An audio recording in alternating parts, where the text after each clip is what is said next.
আজকাল যে আমার মনের কি হয়েছে কিছুই বুঝতে পারছি না। সিজন চলছে ইলিশ মাছের আর আমার কিনা খেতে ইচ্ছে করছে লবণ দেয়া ইলিশ। ফ্ল্যাশব্যাক।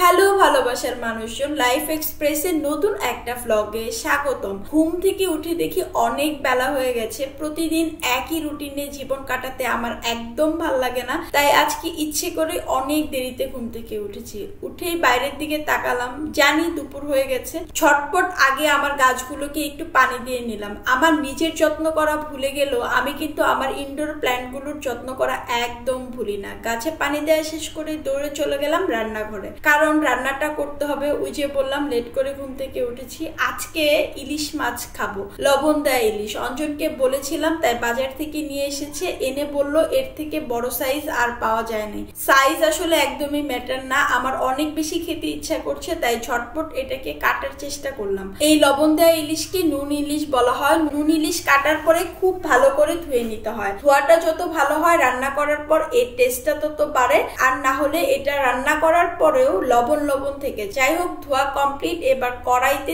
তেল গরম করে নিলাম। তেলের মধ্যে দিয়ে দিলাম কুচি করা পেঁয়াজ আর শুকনো মরিচ।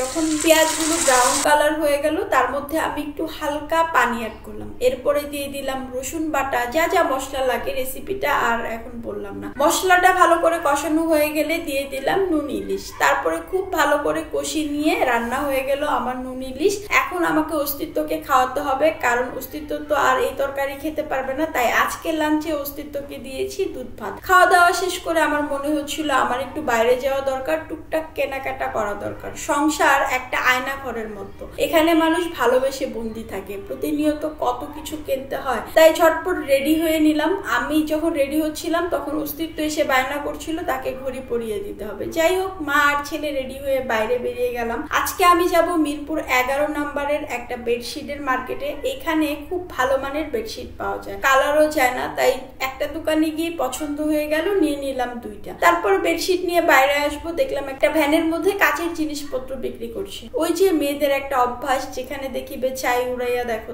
তাই আমি সেখানে নাড়াচাড়া করার পর দুইটা মগ পছন্দ হয়ে গেল, নিয়ে নিলাম। তারপর আর কি কি যেন কেনাকাটা করলাম, করে বাসায় ফেরত আসলাম। এসে আপনাদেরকে আমি দেখানোর চেষ্টা করছিলাম আজকে কি কি কিনলাম। আজকে আমি কিনেছি দুইটা মগ, এই যে আমি দেখাচ্ছি।